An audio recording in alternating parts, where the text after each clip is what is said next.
Hello, everyone. Hello. Hope everyone enjoyed the break. I was supposed to be a doctor.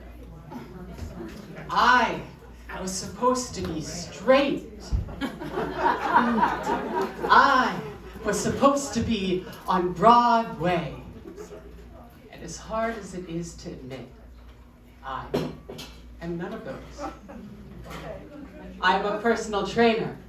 I am gay, and I have yet to be on Broadway. I am Justin Sinense, and I am a recovering expectation addict. And what I mean by expectation addict is someone who has lived a life and built an identity by fulfilling the expectations of others, or someone who is held hostage to the expectations they have of themselves. I am both. My addiction to expectation started when I was a child, and it began with the simple phrases, be a good boy. Do what is right. Each and every time I did a good thing or did the right thing, my parents would say the word anak. I am Filipino, and in Tagalog, our native dialect, anak means my son, my child, or my daughter. A term of endearment that meant so much to me. It made me feel seen, made me feel heard, made me feel accepted, and made me feel loved. And I got into the habit of doing anything just to hear it. And as innocent as that may sound, it ultimately taught me that to be seen, to be heard, to be accepted, and to be loved, you must be a good boy, and you must do what is right. Expectations ruled my life. To fulfill these expectations, I learned to hide my feelings. And once I began to achieve these expectations, I began to hide my story. And once I exceeded these expectations, one might think I was living fuller, but the truth is, I was living small. Until one day in acting class, I'm standing on a stage. My classmate Elizabeth is standing in front of me, and I'm about to deliver a personal monologue I was asked to write about a defining moment in my life. Elizabeth is looking at me eye to eye, heart to heart, with no agenda but to connect, and I feel my heart start to race, my hands begin to shake, I start to hold my breath, and I can't remember a thing. I blank. I nervously put my hands over my eyes, and I take a deep breath, and miraculously I start to remember, and I begin to give voice to my story to be heard. I came out when I was 24.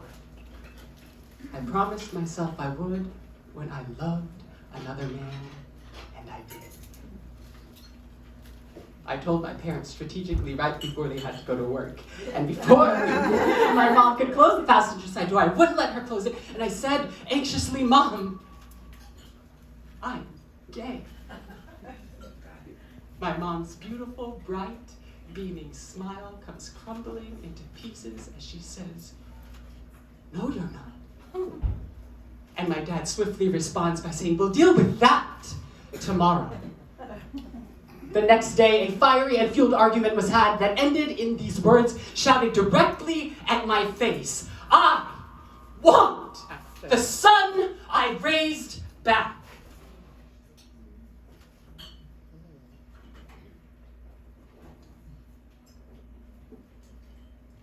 As I finish the monologue, I start to feel tears slowly trickling down my face. Tears I have held hostage for years. Tears I have yet to release. Tears that in that moment in time were signaling a moment of acceptance within to myself for being myself.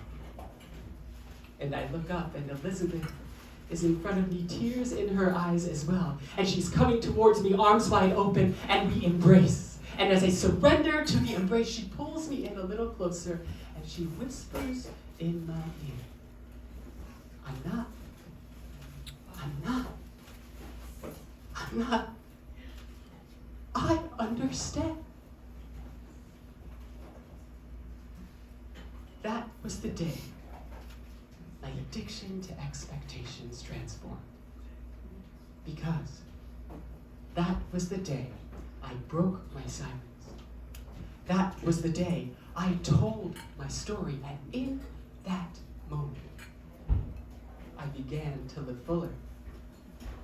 You see, each and every one of us has the ability to break the silence, tell our stories, and live fuller when we connect to the healing energy of kindness that exists within us all.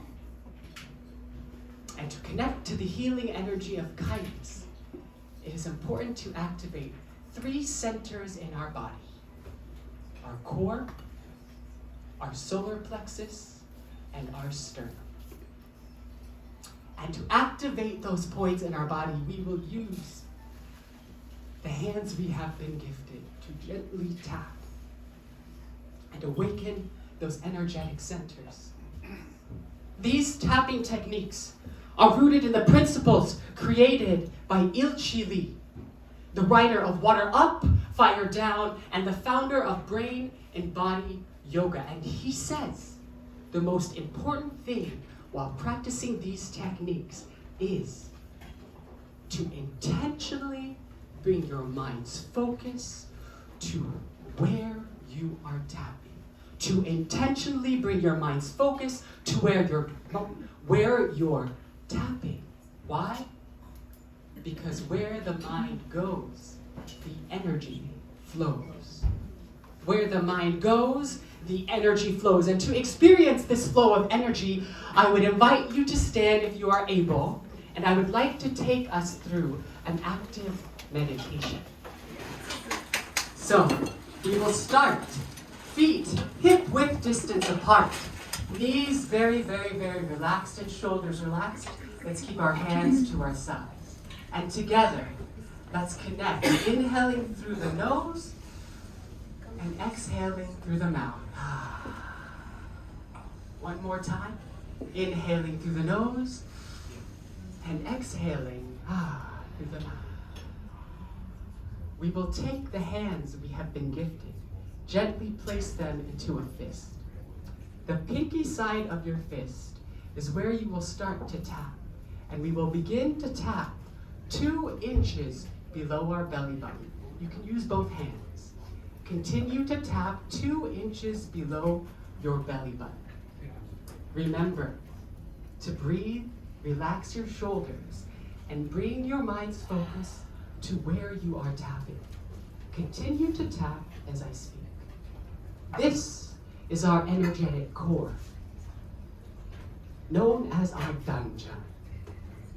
By tapping here, we begin to awaken within us whatever has remained silent. By tapping our core, we begin to re-energize our spirit, and thus beginning to break the silence. This an act of kindness towards oneself. Slowly stop tapping. Gently place your hands on your danjan, your spirit. Inhale, exhale, and smile. Next, we will continue tapping with the pinky side of our fist, but this time 2 inches below where our rib cage meets. 2 inches below where our rib cage meets is our solar plexus. Continue to tap. Again, breathe. Relax your shoulders. Feel whatever might be arising.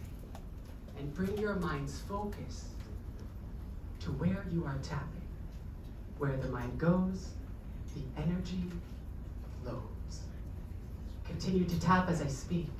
Here, we harbor pain and we harbor trauma. By tapping, we begin to strengthen our ability to feel and express. And by tapping, we begin to be the listener to the stories our bodies have been longing to tell. By tapping, we listen to our souls.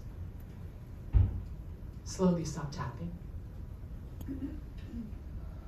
You have just done an act of kindness towards yourself. Slowly place your hands over your solar plexus. Inhale, exhale, and smile. We will finish off this act of meditation by tapping our sternum, the bone located in the middle of our chest. This time we're going to tap with our fingertips, relaxing our wrists.